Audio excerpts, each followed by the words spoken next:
Whoa, so close to my face.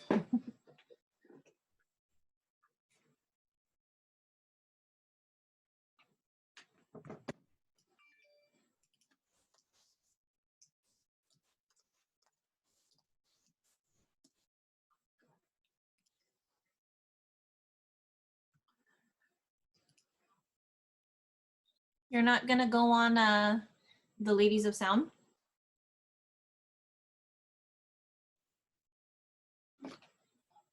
Wait, hold on. Hold on. What did you say? It automatically put me into Samantha wrong when I. Oh, I see. All right. Well, let's start letting everyone in. I don't see where Cherish is. What time is your chat till? It's an hour, Chris. Don't worry. Set up. Chill. Somebody needs help to set up the live. But I'll do it at the same time. Hi, Cherish. Can you hear me? Oh, your mic is off. Aha. There we go. All right. So, Sam, are you gonna share screens? What? Oh shoot! I never. No, I would rather. Let me send that to both of you. But Cherish, I would like if you did it just because you know your own pace. Okay.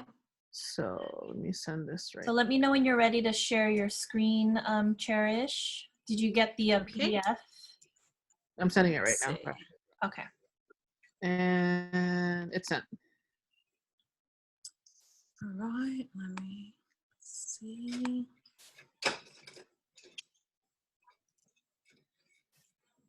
Still on its way.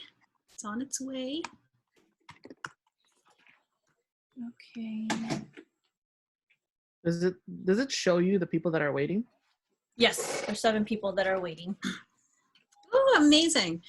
Okay, still didn't get this document yet. 5 people are waiting. I'm gonna start adding. Yeah, you can let them in. All right.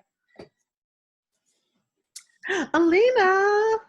Oh my God! Everyone. Oh, hi, Sana. Hi, Lena. Hi, guys. Hello. Annika should be our next special guest. Yeah. Babies of sound. Oh, I love it. Okay, so we're just waiting for everybody to get in the room. Give me 1 second.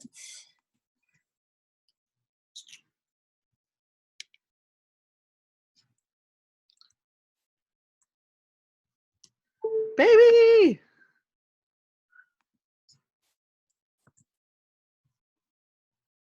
So, ladies, if you guys want to see the chat, all you have to do is click on the bottom down there. There's a little chat icon, so click that so that the chat window pops up to the side. And let's see. I would suggest going into speaker view. So at the top right, there's going to be a button there that says either gallery view or speaker view. We would suggest going into speaker so that you'd be able to see the slideshows. So I'm having a little bit of a problem with the PDF. You might have to run the PDF for me. Okay. It's not, No it's problem. not I opening can right. do it. Hello, everybody. Thank you for tuning in. We're just going to be sharing our screen really quick. Sam, are you going to share the screen, or do you want me to send the, or I can pop up the PDF right now? Do you mind doing that real quick? Some people are registering right now, so I'm going to send them the link. No problem. All right. So welcome today, everyone. Let's see.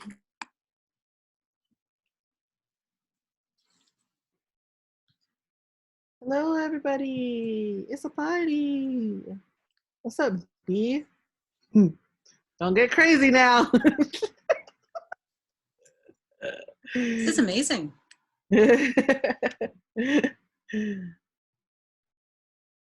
Cherish has the coolest background.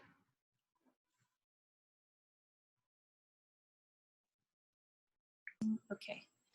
So I'm going to share my screen, y'all. Hold on.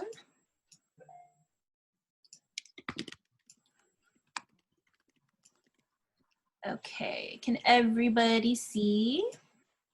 Gorgeous. All right, so yay, thanks everybody for tuning into today's second session of our community chat. So we're doing this every Tuesday at 6 p.m. We're just gonna go over a couple of things for those who haven't been in here before. This is basically, you know, something that we want to provide for the community and kind of bring everyone together and get, you know, some special guests in here to talk to you guys about, you know, everything outside of DJing, like business and kind of how to set up your live. So we're going to be doing all of that pretty soon. Give me 1 second. Sorry, I don't know if you guys can see. Sorry, I got to let other people in here. Oops. We manage. Okay, I think everyone's in here. All right, cool.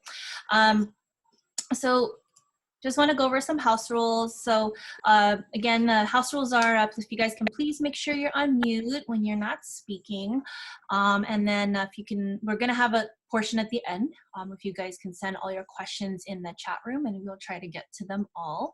And then at the end of our talk, we'll have a Q&A portion towards the end of the chat. We wanted to, you know, again, bring this to you guys and connect everyone, you know, through the internet, especially during these times. We definitely, I hope you guys have seen our homeroom for the school.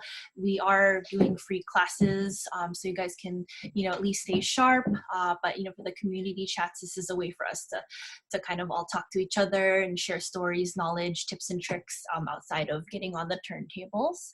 And then today, you guys know myself, Maricel, and Sammy G, What up? Ladies of Sound, and of course at the school.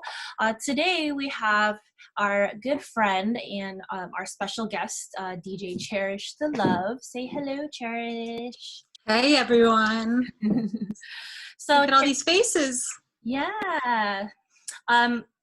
So Cherish is, as you can see, many things. She's a jack of all trades, or our little joke is she's the jackfruit of all trades. She knows she's Filipino and stuff, so we like to use that little joke there.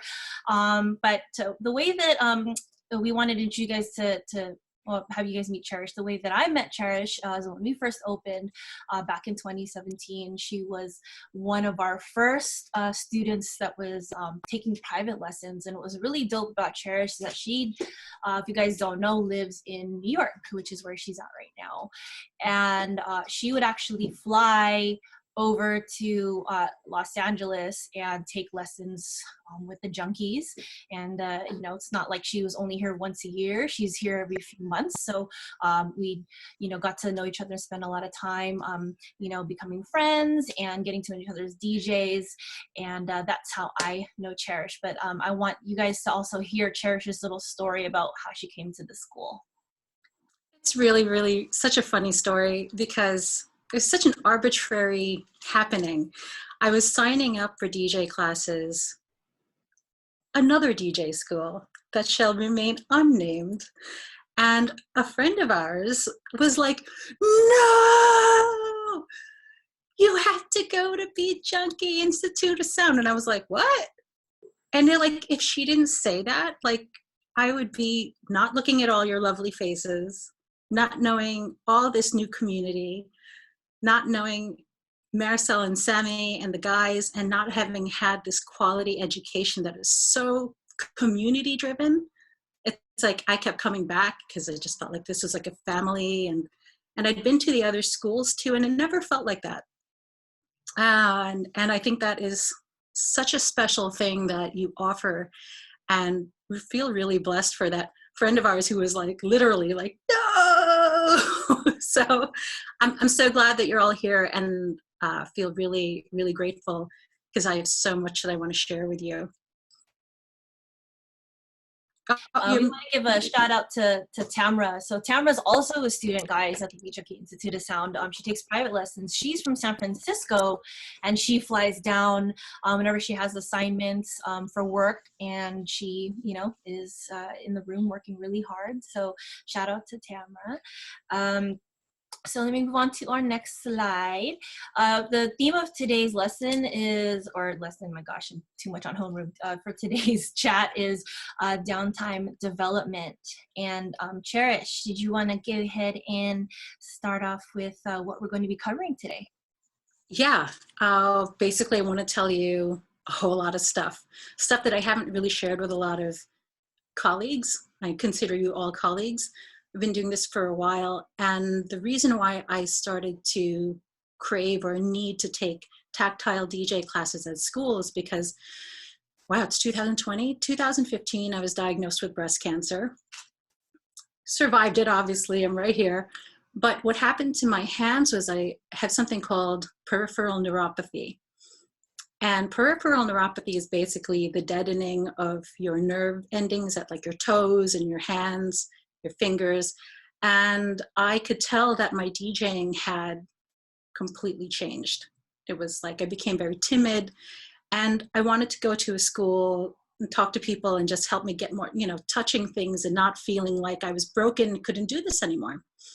Because if we backtrack, the reason why I started my DJ path to begin with, because I was previously in my previous life a pretty high level graphic designer, but in 2008 I sustained a head injury that left me unable to work because I had a concussion and experienced something called post-concussive syndrome, which is basically fog, high functioning amnesia, and I couldn't work anymore. So that was 2008. Around 2009, I had been in therapies to try to like connect with myself and my own brain. And they put me in these therapies called cognitive behavioral therapy, which was basically numbers, charts, and things like that. No problem, I could do that. But if you asked me what grammar school I went to, I couldn't answer you. When I saw my mom, she has white hair. I didn't remember her ever having black hair. Crazy stuff like that. I went to a wedding. I went to go shake a woman's hand. She was coming up to me and she was my aunt. She was like, "Why are you shaking my hand?" And I had no understanding of who she was. And it was from my head injury. Once I started listening to music, all the memories started coming back. I started remembering songs I liked when I was in grammar school, songs from picnics, and I realized this is my therapy. Music was going to be the thing that brings me back, wakes up whatever had happened in my head. So I started stealing music, Napster, just like taking as much music as possible from everywhere and listening to music. And I'd have all kinds of memories and self-identity coming back to me. And the funny thing is, like, good memories would come back, but also bad memories, which is very interesting. So I realized since that was my therapy, I just wanted to play music all kinds of places. So locally here in New York, I would DJ with a controller, and I always had music, vinyl and everything. I would DJ at cafes for 1 penny. I would tell them, "Can I do the night? Just pay me a penny. Like, give me your prettiest penny." I have a small envelope of pennies from these gigs. And where I am today is now I get a gig that pays 4 months of my rent per gig. So the path is like real. And this is what I wanted to explain, but I never had a community to explain it to, because I'm going to say something really controversial here. But when I try to talk about this stuff with my guy friends, they can't hear it. They just like lose their minds. But what I want to share with you is I'm going to share with you like the things I learned and picked up along the way. Kind of like, it's been like a big video game for me, and I've been picking up rewards just because I keep going, And I started off as a student in class in 2009 at a place called Dubspot here in New York City. Went to Scratch, been back and forth different schools, but this is a school where my heart is, just so you know. So on our topic of downtime development, what that means to me is, in between gigs, what can you work on to grow your DJ powers?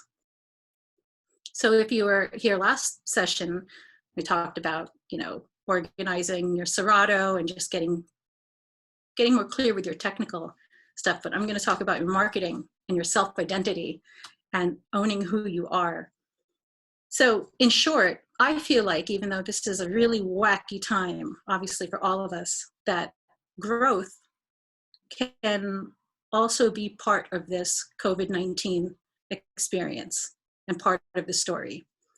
Because when we have time on our hands, it's like, be it pandemic or in between weekly gigs or whatever, you can focus on, the things that make you better. So I like to see it as this time and this anxiety. How do you jujitsu that and flip all of that energy into something that feeds you? And I have to add also a disclaimer, because I understand that's also very ableist and just, it's a very stressful time. And after this talk, you don't have to dive into productive mode and be like doing something every minute of the day. If you feel like relaxing because it's so stressful right now and you don't want to do anything, that's fine. Don't feel any other way than just yourself, right? And just sit back and listen and maybe use one of these tips down the line. Like that would be, so great for me to know that you picked something up today, didn't have to use it right away, but down the line thought about it. So I would love to see in the chat, let me open my chat window. What is something that for yourself as a DJ, you need to work on? Something that you want to refine, something that you want to have more confidence in.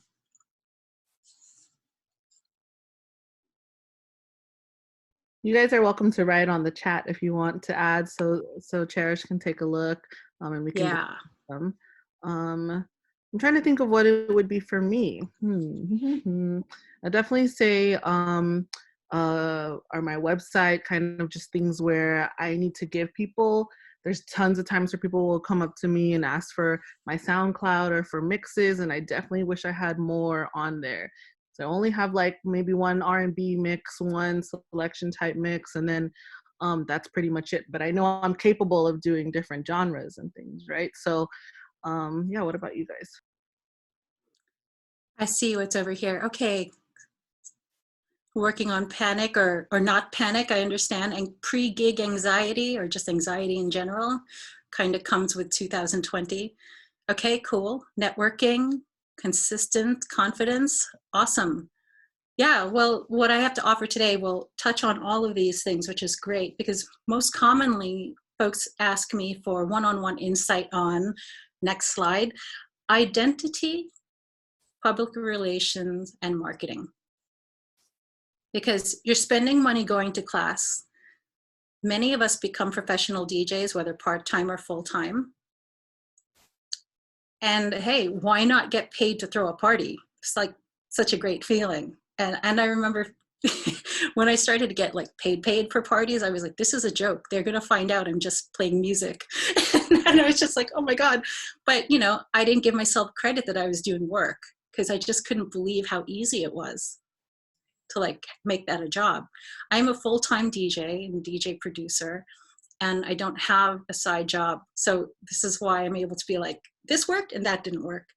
So we know that DJing is a competitive space. So how do you inform the world that they need to know about you? Because there's a lot of us. Just in here, there's 11, 12, 13 of us. So how do you educate the world that you're talented and that you're capable, that you're beautiful, and that you're ready to rock? Networking, public relations, and marketing. So years ago, I played this game and I saved this piece of paper because I knew it would come in handy. It said, create yourself. And I think that that's a really important message, because what we're doing as performers is creating our our persona, our 50 Cent, our whoever, name the performer that has that duplicity of who they are at home and then their performer person. And that's what they did. They created themselves. And I think that that's very exciting. Right? Sammy G and Samantha. I thought it was funny that you said you're 50 Cent. I was like, you're who? You're 50 Cent. sense. Yeah. You know, Not to so make you brag, Cherish, but I am gonna make you brag. Who are some? Can we hear about some of the big name people you've DJ'd for and with? This is a flexing zone for now. Flex. okay, big flex zone. Well, you know what? I'll get to that in my EPK. Perfect. Okay, we're excited to hear that with you guys. Yeah. So raise your hand if you feel like this. I hate networking. Yeah, that's like usually almost like everyone raising their hand. And I've come to understand that most folks who feel that way just aren't clear about what networking really is and can be for them. So my definition is kind of like networking is all about elevating each other and making new connections where you symbiotically help the next person grow and vice versa. There's really not that much to hate about it. I understand going and schmoozing is a whole other thing. But when you think about the ripple effect of meeting people who know someone who could use you and vice versa, and it doesn't have to be just DJing. I might know someone who's a photographer and someone who can design or someone who's an editor. And you just get to know all these people and you can help each other elevate to the next level. Because I wasn't always like that comfortable myself either. And I thought about what the change was for me. And I realized I didn't get comfy doing public relation for myself as a performing DJ until I nailed my DJ name. And here's the backstory. So my DJ name is Cherish the Love. That's a pin. So my previous DJ name was so embarrassing, so cringy. It was DJ Artista because I used to paint and DJ at the same time because I can't just do one thing. Crazy. So I was painting and DJing and I was like doing this stupid thing. And then one year, I think it was 2012, 2013 zone, I was doing volunteer work for a TED Talk. And suddenly sitting next to me was the Jizza, as in Wu-Tang, the Jizza. Sitting next to me, I'm looking at him like, oh my God. And he was sitting next to me because his performers, they were called science geniuses, which is basically students who learn science through rapping, were rehearsing and performing on stage. So I didn't say anything. I'm just watching these teens perform.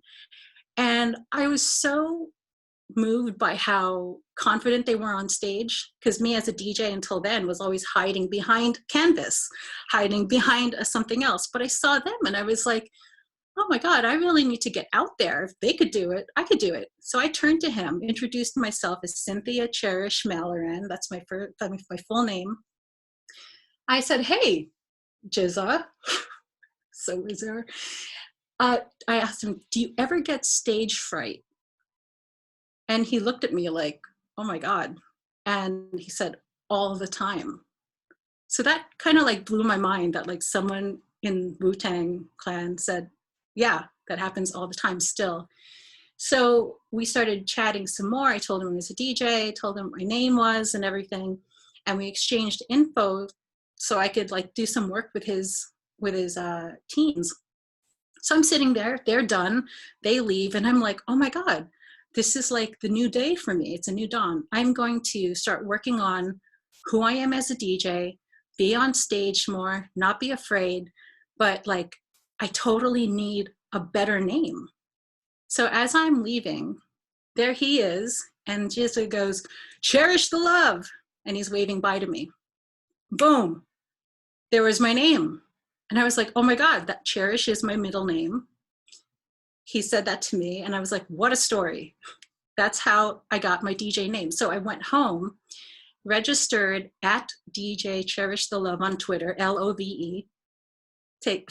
Totally mine, awesome. Went to Instagram, and it was one letter too long. So I had to change Love to LUV, and that's what came into my life.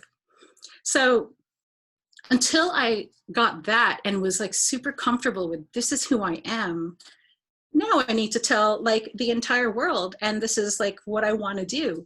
So just curious, you can just like text in the chat me or tell me what your DJ name is. Like who is really secure with their DJ name to the point that you could take an ad out and put your name there and you know that's you. We'll call bitches and name you also. Okay, cool. All right, I see some names. That's good. Okay, cool. Nice. So until you get to know what your name is, and I love these names. No, that's not too long, whatever. That's great. These are beautiful names. But really, until you get to know your name, how are you going to promote yourself? And then market yourself with that full confidence, right? So someone had asked me, well, what's the difference between PR and marketing? And I said, it's so easy. PR is telling the world who you are. I'm DJ Cherish the Love. I just did PR. There you go. And marketing is informing the world what goods, services you have to offer in exchange for money. Simple as that. So with your DJ name, it's like, I'll show you some samples of like what I've done with it. Visibility is really important. You have to say it. Who has business cards? Raise your hand. Okay, some of us have business cards. Cool, cool. You want to see what my first business cards were?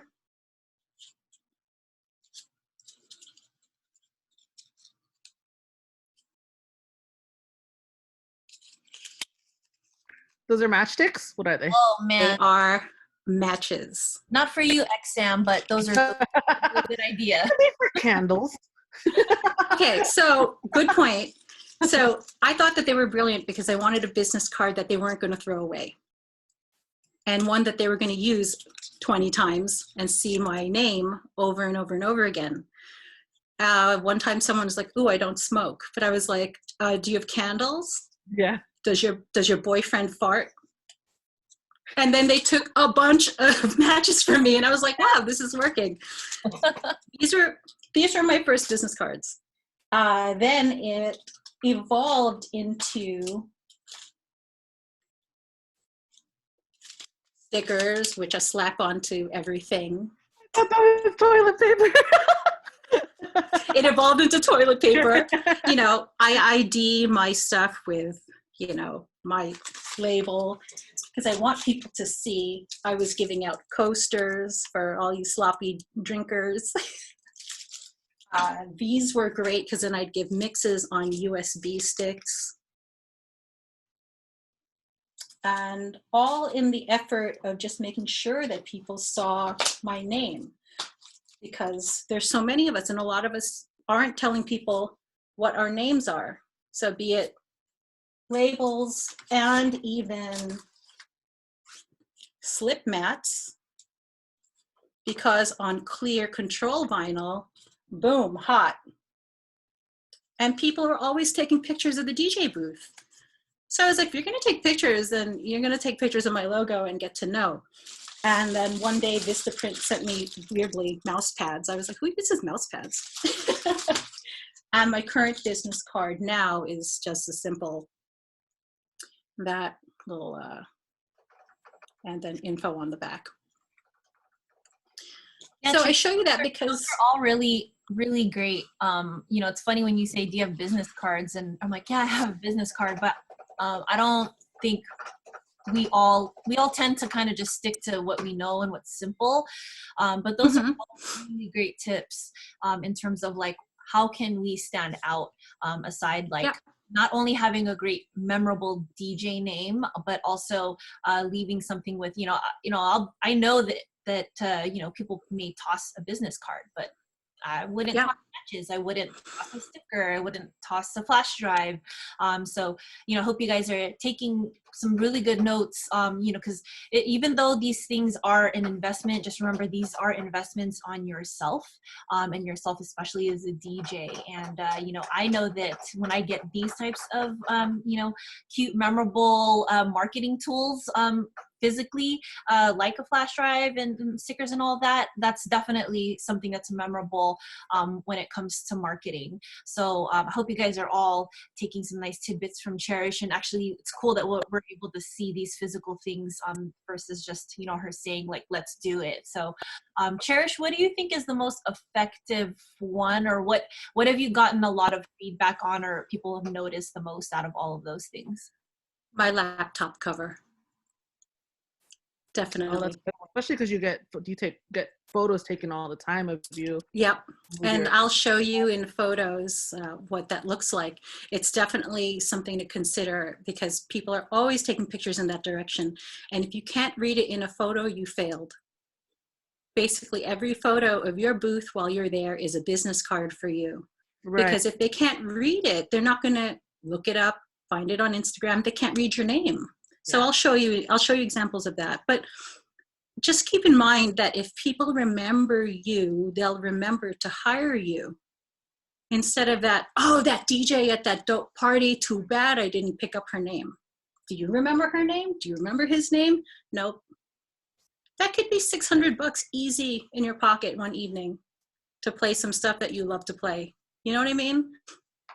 But it doesn't have to be all like physical, you know, physical stuff that costs money to, you know, produce.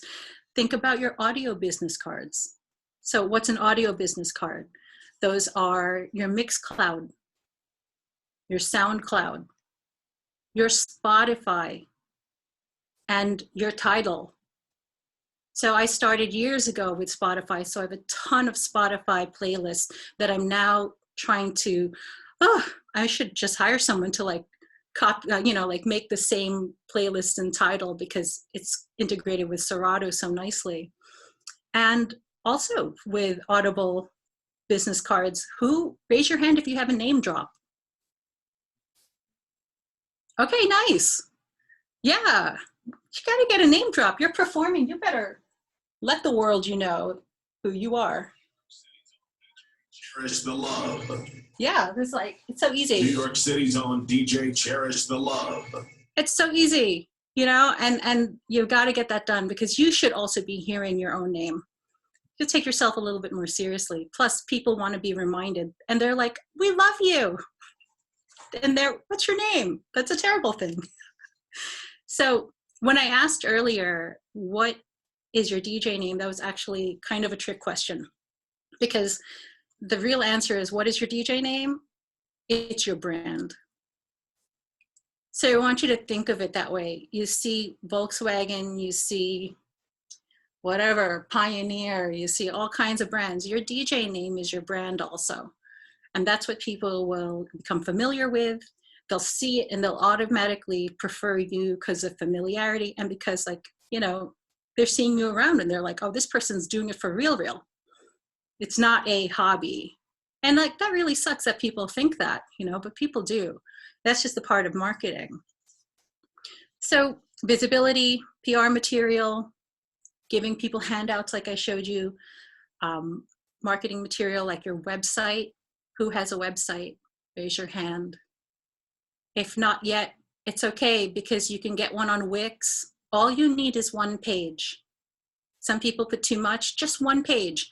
And what would be on the one page? Your Instagram, your name, your number or email, and definitely your logo.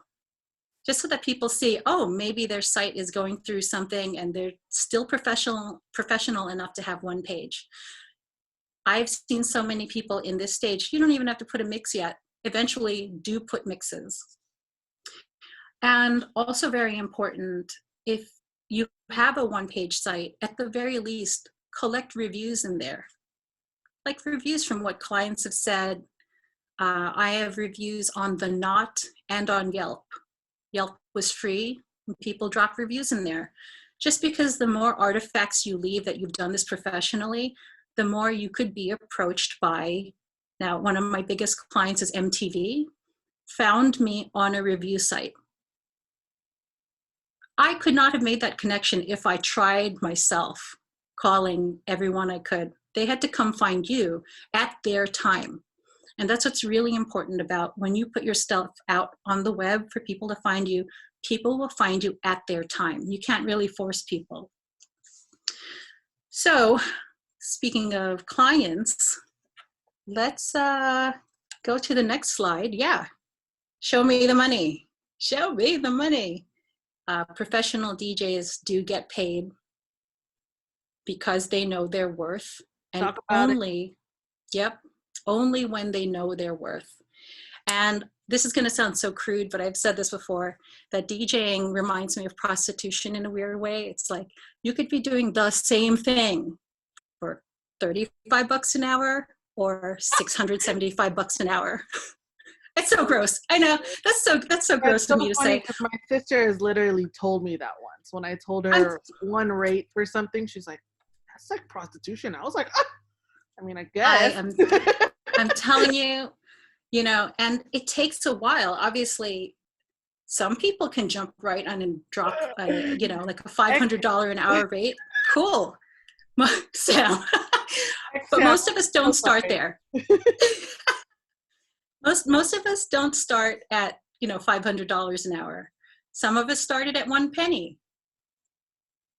Okay, so let's talk about how we get paid, because I know that many of us here are students. I was a student, eventually became professional. Yeah, and then, you know, it's hysterical reading the chats. Don't tell anyone. So how to get paid as a DJ.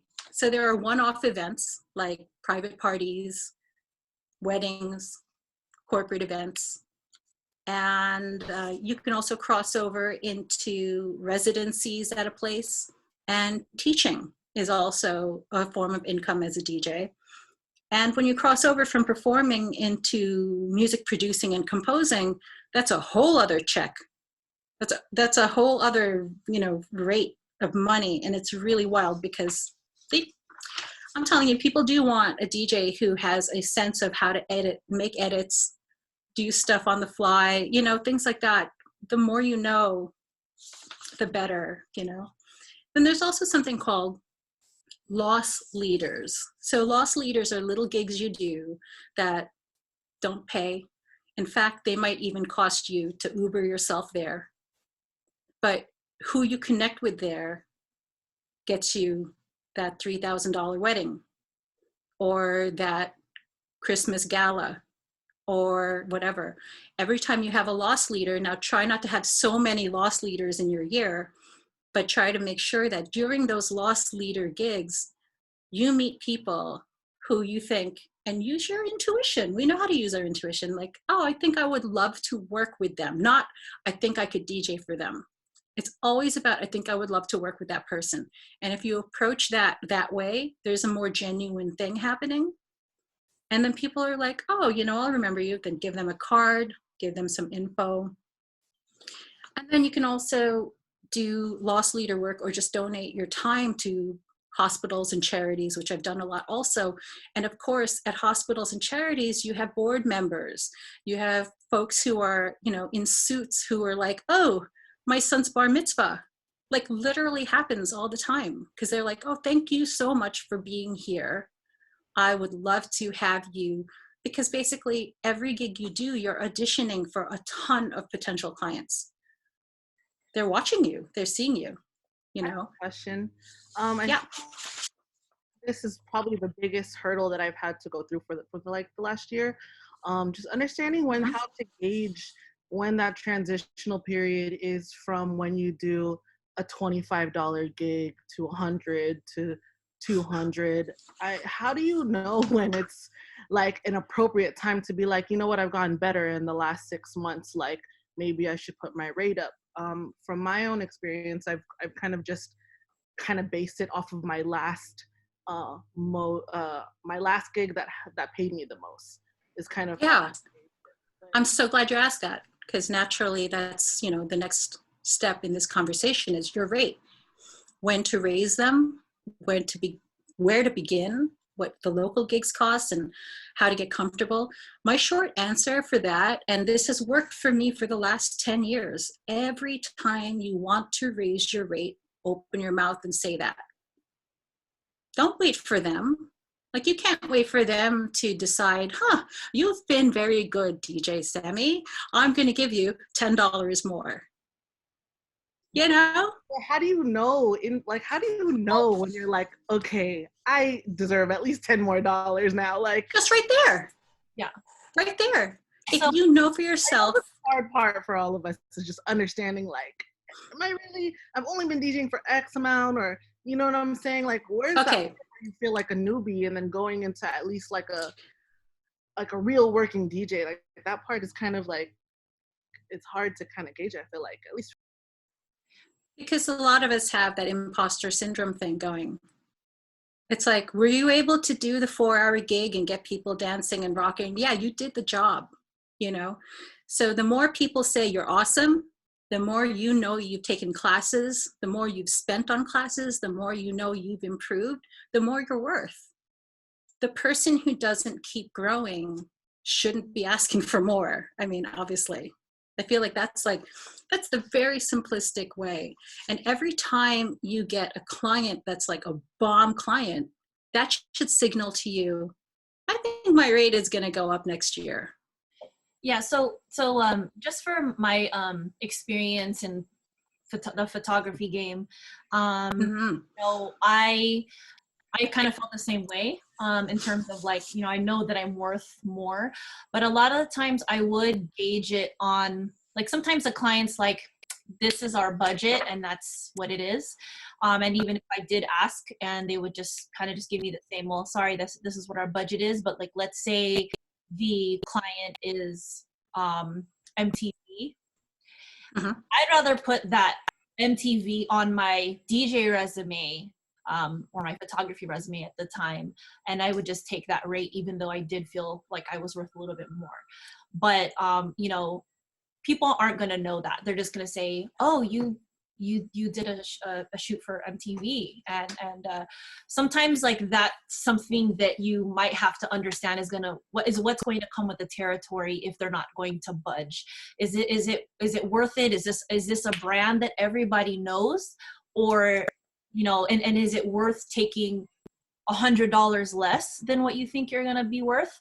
You know, there have been times where I've had to pay for my own food, pay for parking, and at the end of what I got, I'm like, oh, okay, well, looks like I didn't really make much. But then I put MTV on my resume, and because somebody else saw that I worked with MTV, they hired me, because they're like, well, if they wanted to work with her, there's a level of professionalism, or there's something about, so they see my work will speak for itself, but then the resume of the clientele that I had built would give me more of a reason to stand by my rate. So I would just build that up. So, you know, you guys gauge, okay, who's this client? Is this a brand name client? Is it worth it? Or sometimes you think, you know what, I've never done this wedding, but they're gonna only pay me this much. Or a lot of the times I would look at gigs like, I don't know what that environment's like. The money's okay, but I want to be able to see what it's like to DJ on a yacht, you know? So, you know, exactly. Kind of weigh out, you know, my suggestion for you guys would just be kind of weigh out your options, if this is worth it or not, and where can it benefit you in other ways than just monetary. Because you know, you put in that hard work and you pay your dues, because again, sometimes the people aren't going to budge on their budget, but you know, not every client's going to ask you they're not going to ask you how much they paid you. First of all, if you're building your resume, then that, you know, kind of just keep that in mind. Don't be too hard on yourself for the money. And sometimes you barely make anything after gas and food. You know what I mean? But it always ends up coming back to you, because one, not only did you put that on your DJ resume, you never know who you're going to meet. And when I was taking photos, I never knew who I was going to meet. And it's funny that now that I circle back and I'm in this part of the industry, and I see Mona Lisa on here. So Mona knows I would just do these parties, and now where I'm at, I just have so many, like, that was my networking. I networked without even realizing it, and I built strong relationships with a lot of people to where now they're tapping me on the shoulder for DJs. So, you know, just don't put all the monetary, if you're starting out, on yourself too hard if you know that the brand is going to be worth it. But that's just my 2 cents on that. And I'm seeing in the chat, there's some really great questions and some notes about like, when is someone taking advantage and things like that. And let me tell you about that. So always put up a fight if you feel like you want more, number one. Always ask for more. You know, dudes ask for more all the time. We don't, you got to. Because a lot of times we get it. I have countless stories, and an epic one where they gave me one price and I said, I would really love double. They came back to me with double, and I'm talking a 4-figure double. They had it in the budget, but they were just throwing that out there at first, because usually we're just like, cool. But if you start to think like, well, let me play the game a little bit and just see if I could get a little bit more. So this is what can happen. And of course, there are times that you will have to just say like, okay, this corporation is being really hard about this number. Then you have to think of the word leverage. Do I need this gig for some leverage? They're paying me this, but I could use this event, take a lot of video, take a lot of pictures, use it in your PR, use it in your marketing to show that, look, I'm doing this stuff with these people. And then, you know, they could be one of those clients. But if they come back, you tell them that they need to give you more. So repeat clients, you always have to have the conversation. Oh yeah, this is my new rate. And they can't really argue that much about it because they're coming back to you, you know. And there's always going to be some sort of push and pull. But in my experience so far, I have won most of those fights. And a lot of them haven't even really been battles. They were just a matter of me saying something. Weddings, all kinds of stuff. Of course, there are people now, let me talk about weddings for a second. Sometimes people are like, oh, I can only pay $2,000. And you have a, say, $3,000 amount, right? And they're like, oh, but we really love you. We really want you. And I give them something that I call the payment plan test. So I ask them, okay, what's your budget? Let's say they say 2,000. And then I go back to them and say, what's your ceiling? Because budget and ceiling are 2 different numbers. Someone can say, my budget, meaning what I would love to stay under, is 2,000, but the ceiling, the real like ceiling where we don't want to spend over, is 2,500, let's say. Oh, suddenly you just got $500 more for asking that. But if I wanted 3,000, then I go, well, my rate is 3,000 and you can pay it over 4 months. And when they go no, that means they're deciding what your price is. You're saying that you can give clients payment plans? I give clients payment plans all the time. What? My weddings, a lot of my weddings have a 3 payment plan. Okay. Yeah. Cool. Like the weddings, they're dropping like, let's say 80 grand. And I really want that wedding, you know, like, it's like, okay, I could get 3,600 from them, but they're hurting right now because it's just psychological. But I know they have jobs. So I'm like, pay it over 3 months. If they say no, that means they didn't think I was worth what I thought I was worth. And then I have to examine if I really want to work with them, because they might have a really shitty crowd that I don't like anyway. You know, that happens a lot. Most of the clients, especially weddings, when I negotiate that way, they met me there. And I was like, cool, great. So it's just a matter of learning how to get a little bit confident with coming back and asking. And then finding some sort of a peaceful like middle ground. But trust me, nothing feels crappier than not saying anything at all. And you just sit there being like, ugh, it was so tiring and I only got that. But at least you got to say something. And that goes with corporate clients, you know, wedding clients, like all kinds of things like that. So let me show you some stuff, because I will also talk about what I missed to talk about was an EPK. So when you're doing your visual PR, it's good to prepare for yourself an EPK. And what is that? That's an electronic press kit. It can be a one sheet, which is basically one sheet that has your contact info, a few hot photos, your geography, and, you know, just like a really hot photos, really nice photos, or a full kit that shows your press clippings, statement about you, and a cover letter if you're talking to someone directly.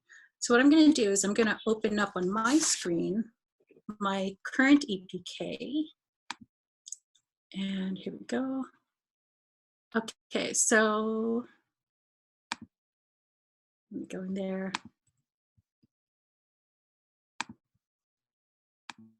Okay, so this is my current EPK. You see that? I'm going to reduce it. This is the cover letter for Pretty Cool Gig. You see it, right? No, actually, it's only on the window for your Finder. Ah, weird. Okay, let me pop out of here. You might Let's see technology. I know. You drag it to the desktop, Cherish, and then when you share the screen, you can pick that specific document. Okay, let's say I'll drag to the desktop. Okay. Now let's see if this works. Nice gold donut in the back. That donut, by the way, guys, is made by Nancy from our school. Okay, do you see it? Yes, ma'am. Okay, so this is the first page of my electronic press kit. Starts with a cover letter, and then a few photos of something that is specific to that person I'm speaking to. So this was an educational job. After that comes my resume, showing clients, just like a listing of what I've done in regards to music and related stuff so that they understand it. And I always tailor it to that person I'm talking to. After that comes press clippings. Ooh, look at that. So start getting your name out there so that press comes at you and they want to do pieces on you. And it can be international press clippings, local press clippings, anything. And you put that all in. So of course you put the things in front that are really heavy, like Huffington Post here, NPR, Bravo, Oprah, things like that. Oprah, things like that. You know, and then photos from very, very awesome gigs that you've done. That a couple of these were loss leaders, but now I did a gig with LL Cool J, and that looks great for a private client. So you have to leverage those things, and then any kind of podcasts you're on, and then, you know, more photos and things like that. So my clients range from Netflix to Food Network, MTV. I'm in the corporate space, corporate media space, and over time, you attract that. The more professional you are, it's just like it's inevitable, because people want to know who the next person, who the next face is, who the next, like D Nice isn't going to rule everything forever. You know what I mean? So the next person's going to step up and be like, you know, showing who they are. And would be great if it's some women, you know. So, and then you show like your social media stats, whatever they are, and then maybe a bio at the end also. So that's EPK. What I also wanted to show you was in regards to PR. Let's see. Let me switch something real quick. So you find yourself altering this EPK pretty much every single time that you send it out? Only the cover letter, you know, stuff like that. If I have to do that, then easily done. Okay, let's see if I can show you this. Or Zoom. I love this technology. It's amazing. Okay. Okay, so do you see photos? All right, so again, people take pictures of you at the booth. So you want to make sure that your logo is memorable, visible, and readable. Here's another night. It's not a picture of me, it's a picture of my name. Awesome. And then sometimes some like high level people come to your booth, and here comes Tribe Called Quest wanting to take a picture in my booth. And what do you see? Tribe and my name.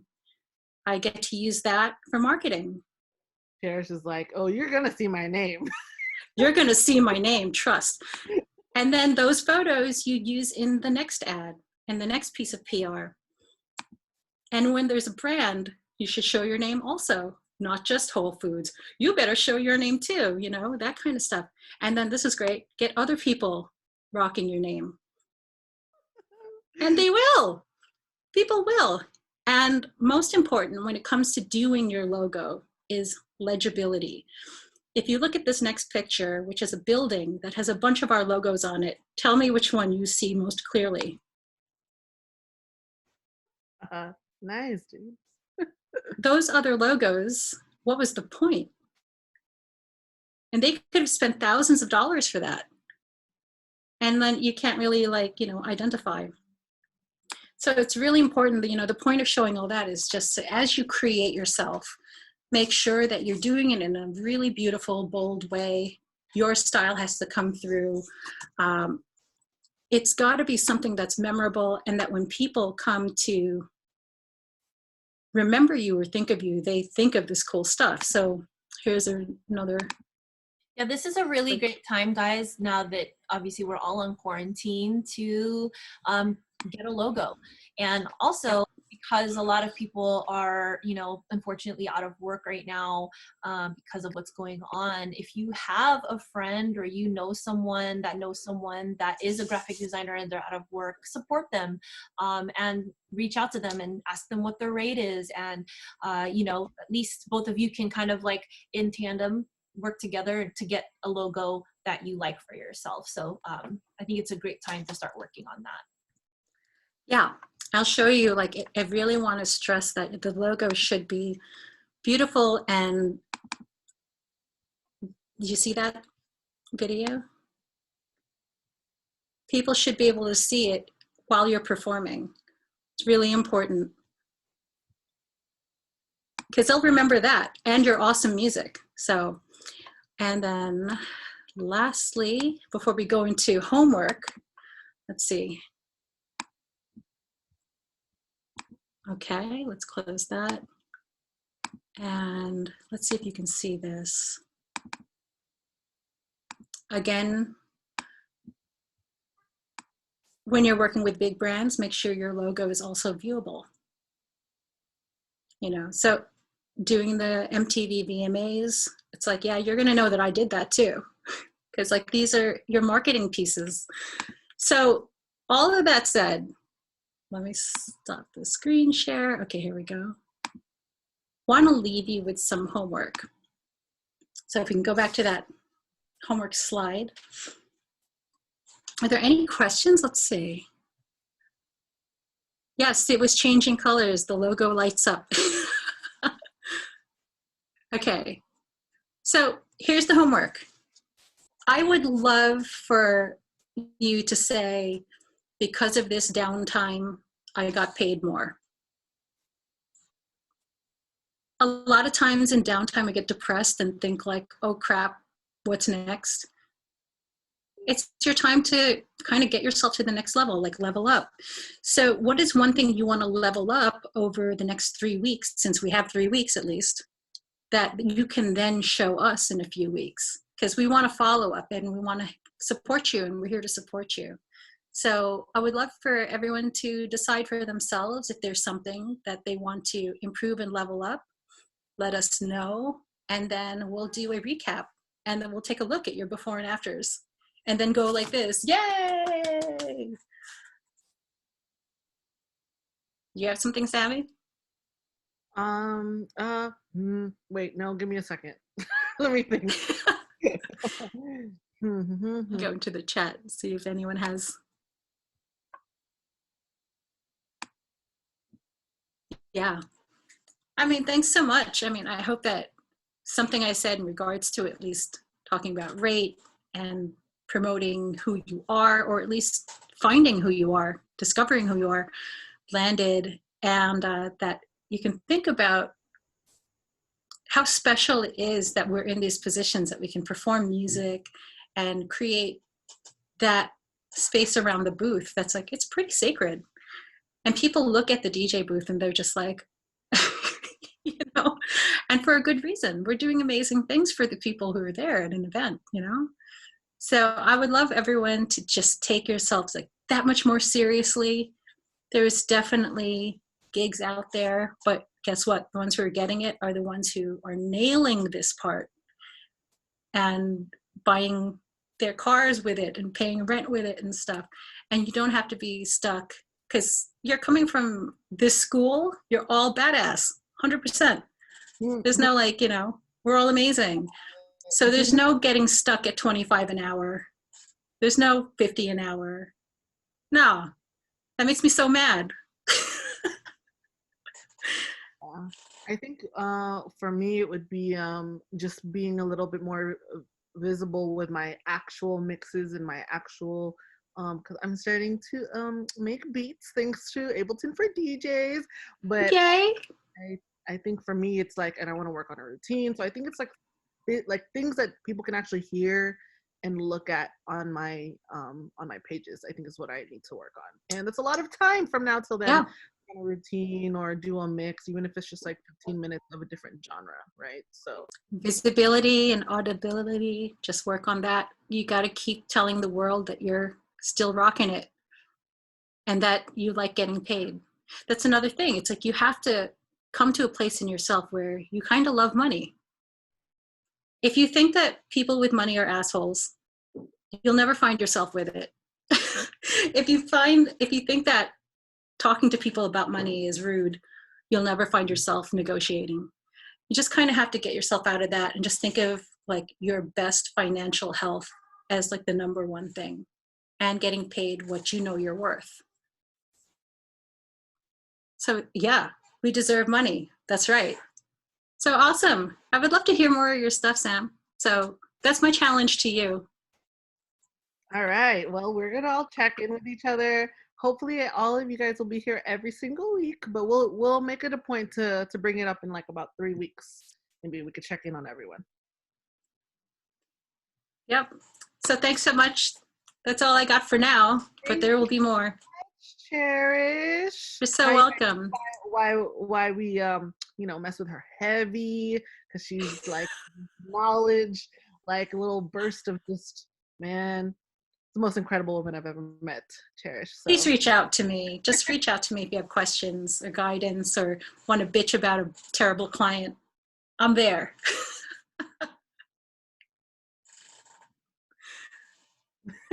So we're going to be having this presentation in full for you guys to download. Also, this actual session will have a recording of it available to you guys as well. So just we'll send an email, a newsletter where you can go on our link, and then you'll be able to download it or re-watch it if you want to go back on, to look back on what Cherish showed us or anything like that. But we'll make sure we send that out to you guys. And are there any other questions or anything like that? Let's see. Oh, I'm so glad. I see your comments. Thank you. Yeah, we deserve money.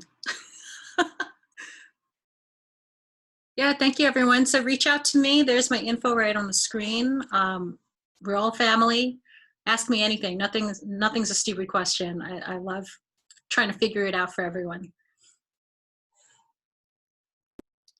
Thank you so much. Marisol, do you mind going to the next slide? So just a little plug, just so you guys know, we do have Yes. we have to be visible. Look at us taking Cherish's words into action. So we do have Who You Con online right now. It's available. It's a limited edition pre-order release. There's Alina right there. Alina, wave your hand. Oh, look at her as our little model. So we do have those available. I love it. There's other things other than the community chats. If you guys want to stay involved, you're more than welcome to sign up for our newsletter. It's on ladiesofsound.com as well. We also have playlists, which we're dubbing quarantine. So we have different playlists that are available if you guys want to take a look at that. And then we are also welcoming, if you guys want to make any playlists on Spotify or anything like that, you can submit them to us, email us at info@ladiessound.com, and we can get them through our Spotify, because we have a ton of followers now. So it's working, like what Cherish is telling us to do, it's all working. So yep. And then, so Marisol, that's the next one, if you don't mind going to that next slide. That's for quarantunes. And then obviously it's 7 o'clock, so we're going straight to homeroom after party. So yeah, you guys are definitely more than welcome to come and see us on YouTube. And then we have who is it tonight? So we're gonna be going over there. I know some of you guys are already headed to homeroom. So thank you guys so much. We appreciate it. Thank you so much, Cherish. Thank you guys. Sorry. See you guys in homeroom. Homeroom's about to start right now. So Thanks, everyone. see you in the Hit me chat. up. Bye, guys. All right. Thank you, Cherish. Thank you, everyone. Somebody give me a thumbs up when you response. Ooh, how do I end this?